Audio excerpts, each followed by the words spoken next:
So my first question is how did you get into the archaeological field and like what inspired you to enter the archaeological field? Yeah, so I've always been really interested in the past and in human history. And honestly, I think what probably gave me a lot of inspiration as a child was the computer game Civilization, which I don't know if you've heard of that game. Um, Yeah, a little but bit. Yeah, yeah, I'm not so quite. basically in that game, you can choose which civilization or which culture to play as, and you start back in the Paleolithic and you progress through, up until the modern day.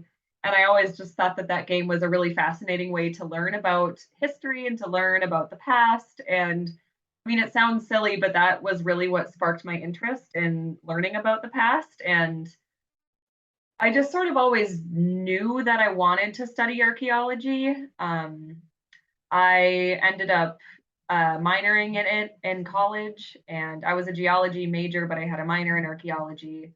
And I just knew that it was something that I wanted to do and study for the rest of my life. And this might be a little difficult to answer, but what led you specifically to the Mediterranean and Greece?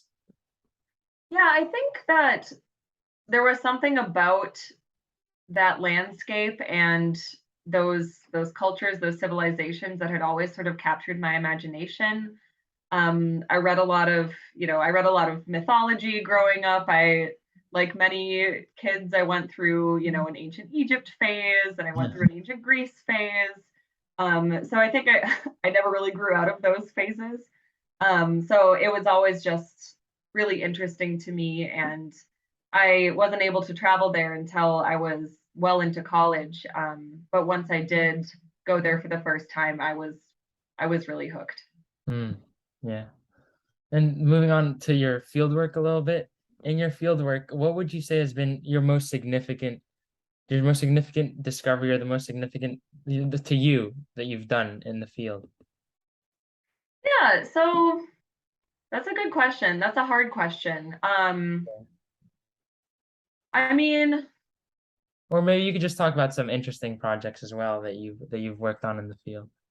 yeah, so let me see. This summer, I was a member of two different archaeological projects.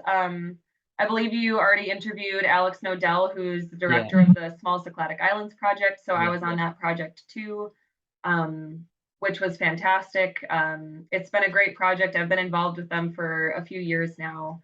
And yeah, with that, I mean, every day is so different because you're doing, surface survey where we divide up the landscape into survey units, and then we walk transects and count and collect the artifacts that we find in these survey units.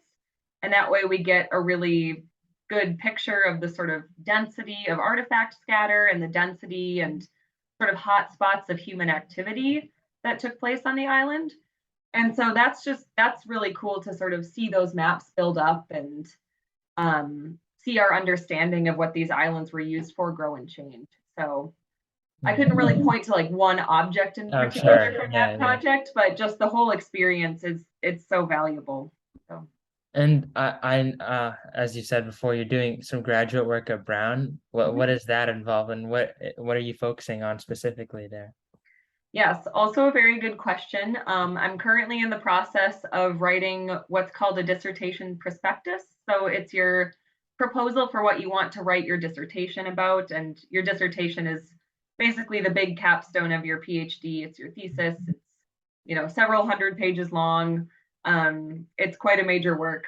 So I'm currently in the process of figuring that out. But what I am most interested and look at most often is religion and religious change in the period of time known as late antiquity, which is really from about the year 300 to 700 AD.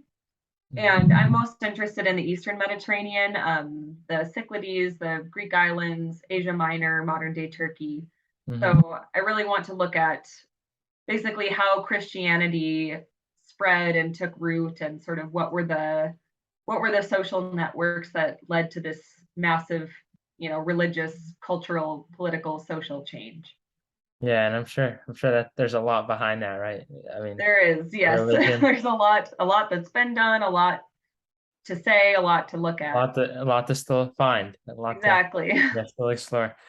So this is a more general question, but like with the Small Cycladic Island Project, or just in general, in your archaeological field work, what do you and the teams you work with do to help preserve culture, right? Like the artifacts that you find, or just in general preserve the culture of the Greek islands, but also in general anywhere you've done field work.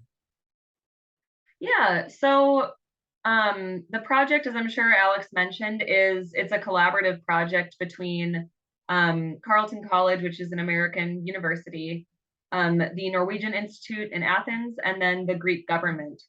So we have, several representatives from the Greek government and Greek scholars, Greek archaeologists working on the project. So it really is it's a collaborative experience. And then as far as the artifacts, I mean, they don't leave the islands.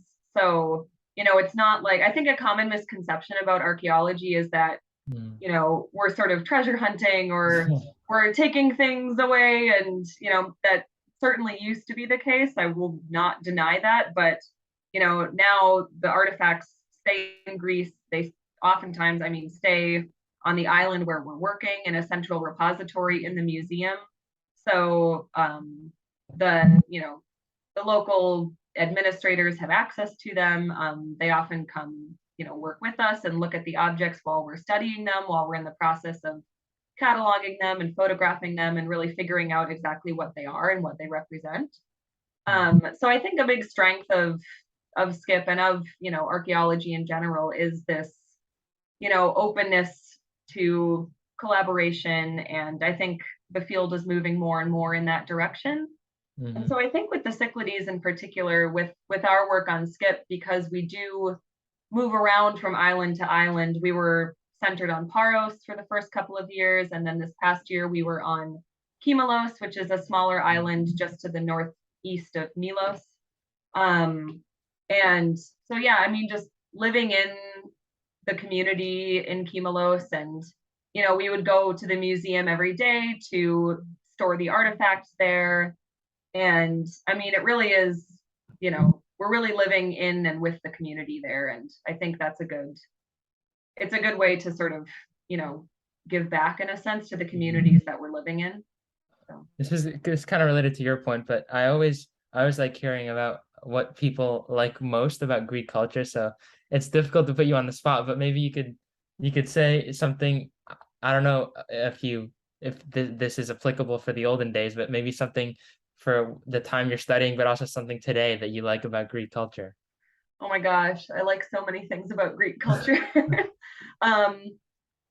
Okay, what comes to mind first is the food. Yeah. I have to say, I love Greek food. I never get sick of eating Greek food. We eat it every single day, obviously, for every meal on the project, because, Yeah. we're on an island and there's not really a whole lot of variety, but I never get tired of it. The food is just incredible. And, honestly, the people, like, yeah, just the opportunity to live in these towns and really get to know people from Greece and people from the island, people from the town that we're staying in. It's really special. And I mean, the natural beauty is incredible. I mean, part of the reason that I became an archaeologist is because, this sounds silly, but I just love being outside. Yeah. And, it's pretty much a dream to spend, 4 to 6 weeks hiking around the Greek islands in the summer. And it's the natural beauty is so stunning. And yeah, I love Greece. So. And now moving back to cultural preservation question of it. So would you say, I mean, how important would you say that cultural preservation is to you, and maybe why? Yeah, it's incredibly important to me, and obviously to the field as a whole. And yeah, I think that archaeology can play a really special and a really unique role in preserving and presenting cultural heritage. And it's complicated because the history of archaeology is tied up with colonialism and nationalism. And so you can't just ignore that history, that disciplinary history.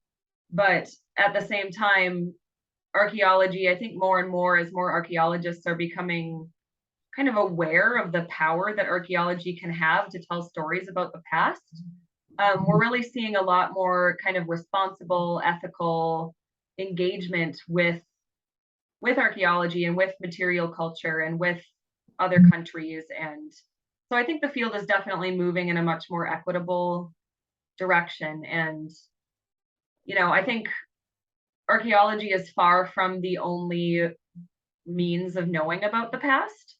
There are countless other ways to think about and conceptualize history. And, we are in one ways just sort of, we're a tool, we're a way of understanding the past, we're a way of learning about history, but we're not the only way. And so I think what's really important to me is recognizing that and keeping that in mind as I work and as I think about, the work I want to do in the future. It's definitely a much more collaborative effort, I think. So Yeah, yeah, for sure. And obviously, right, you've worked on islands like Kimolos and Paros. Well, I'm from Paros, so I love Paros a lot. that's great. Yeah, but just generally those Greek islands, there's so much culture there, right? Like every time I go, I see more and more just amazing like statues on the side of the street, even ruins somewhere. So there sadly there won't always be archaeologists like you guys helping around and making sure that this culture is preserved and taken care of. So what would you say like the average person could do just to help ensure that these ruins, it doesn't have to be specifically related to the Cyclades, but just in general, what would you say an average person can do to help preserve their culture?